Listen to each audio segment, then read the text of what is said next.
Hi kids, it's been a while. My sporadic videos continue with a half-arsed look at my workflow for making a jam for the weekend challenge using the model samples and the MC101. And this is the first time I've paired these two together. So this challenge, we were given a sample of a saxophone playing a phrase.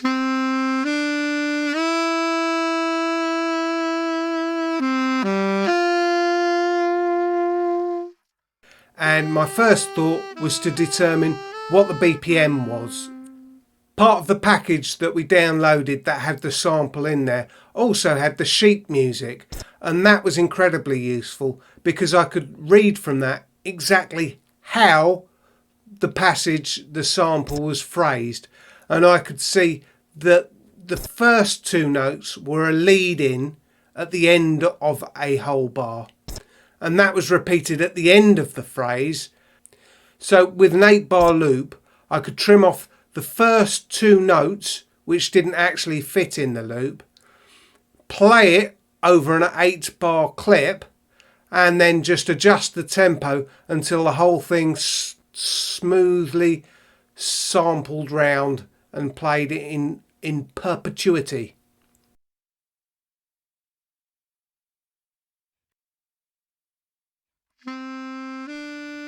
However, creating that kind of 8-bar loop turned out to be a complete pain in the arse, so I abandoned that notion on the MC101 and decided to try something different. I took the 8-bar sample and I sliced out the first phrase, which was only 2 bars long, just to cycle through the 2 bars and just adjust the tempo and get that looping smoothly. And that worked fine, and that gave me a BPM that I could then work with. So once I had done this, I thought I can copy this over onto another pad on the drum tracks and then slice that up using the sample edit with another phrase. And that's where I made a quite interesting discovery.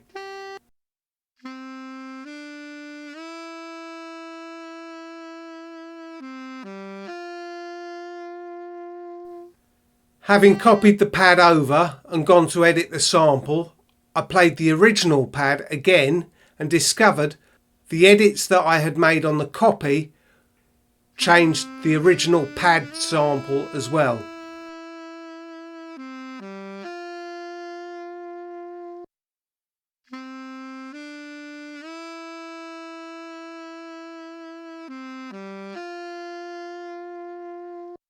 So I learned that the MC101, if you copy a pad over, it still references the same sample in its internal memory. If you want a completely separate edit of the phrase, you have to load the same sample into the memory for that pad. Having discovered that there was no kind of memory saving on using different edited samples, I thought, what the hell, I shall chop things up in Audacity and then load the edited phrases, single phrases, into the MC101 and work with those. So I put short melodic clips on 4 different pads.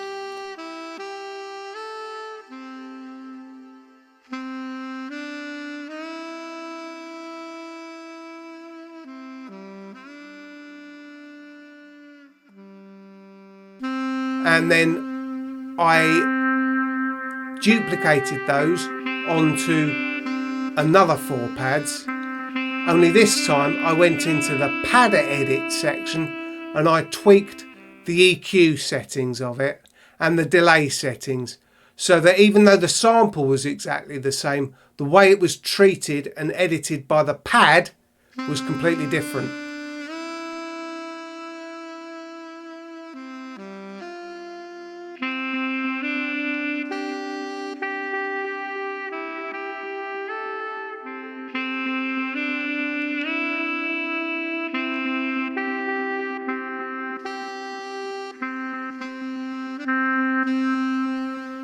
And the reason I put them on the drum tracks is because on the drum tracks you can fire them off at random, and by doing that you create new melodies and new structures.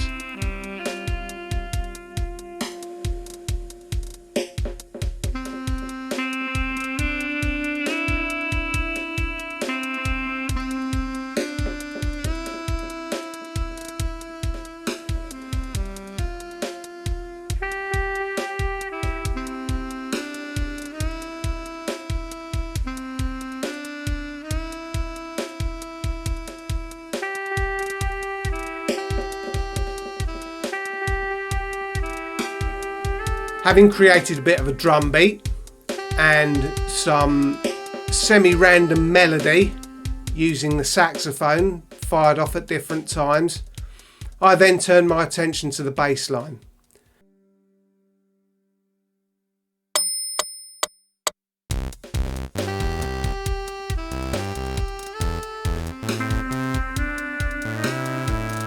And having the music was again a useful thing, because I could see that the whole phrase was in the key of C.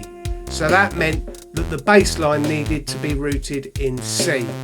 And I also noted that one of the secondary phrases, which started on a different note, that note was E. So I decided that my bass line was going to kind of hover between C and an E. Once I had a bass line, I then needed to put some chords in, and they were rooted in C and in E. So a C chord and an E minor.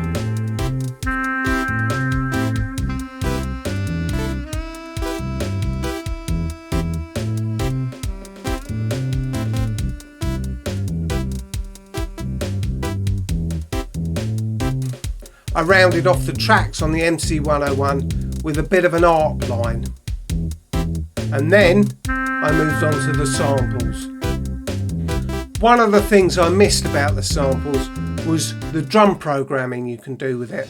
So I got straight in there with a drum loop, and I adjusted the pitch on the drum loop so that it would fit the BPM.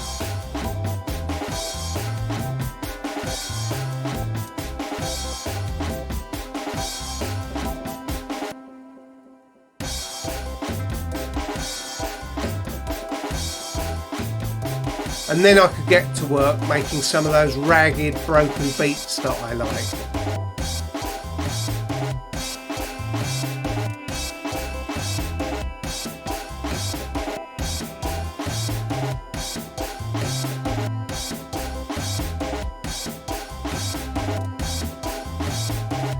I put in other beats looking at snares and where I was going to emphasise the snare hits, starting the loop again from the snare. And this highlights one of the differences between the way that the 101 uses samples and the samples uses samples.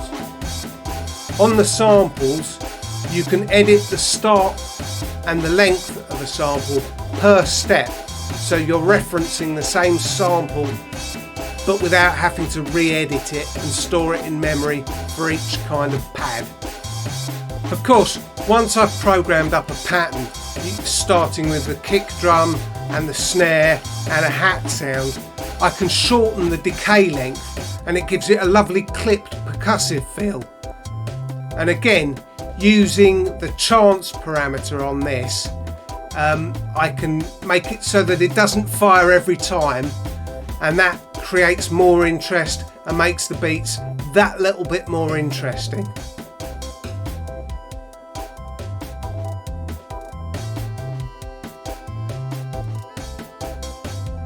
I used the second track to do another favourite trick of mine, which was to create some rolls. So there I put a single snare hit and I adjusted the sample length time. With the shorter the sample length, the more crisp and quick the roll is, until you get that sound.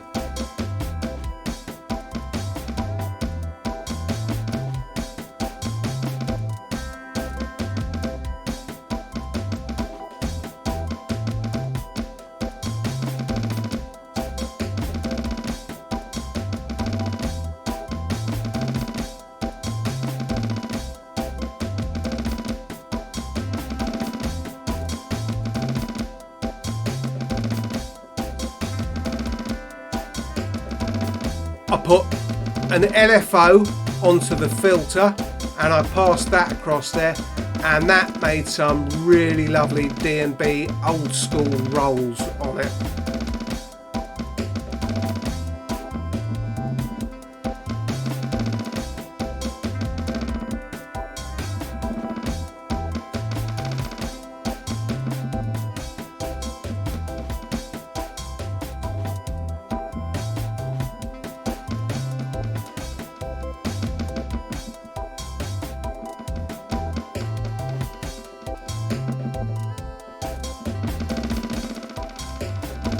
I wanted to create a bit of bass on the samples as well, so that if I needed to, or I felt in the mood for it, I could drop the bass from the MC101 and have a bass line coming from the samples.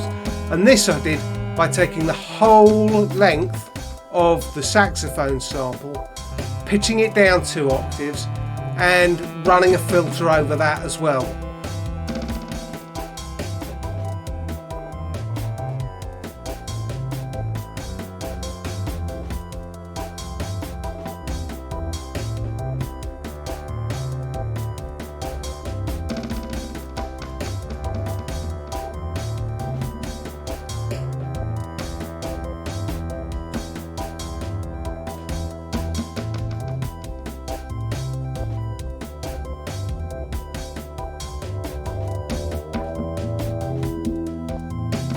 And I put the LFO on that filter, and that gave me a bit of a wub wub bass sound.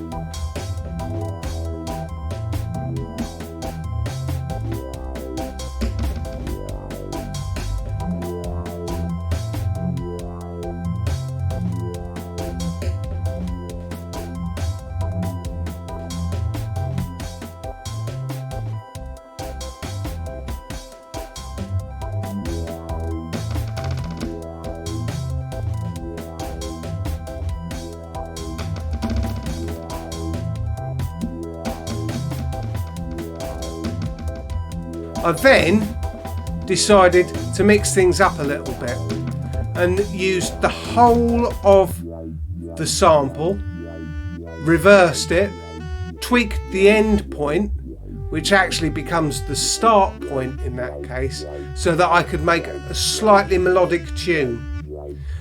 Once I'd played in a melodic tune, I then used the chance parameter. And when I turned the chance down, it meant that the whole sample would play on occasions. And this created another layer of much more interesting melodies. The result of that was a kind of a very haunting line, especially with the addition of a bit of reverb and a bit of delay. And that hovered between a kind of a violin sound and a saxophone sound.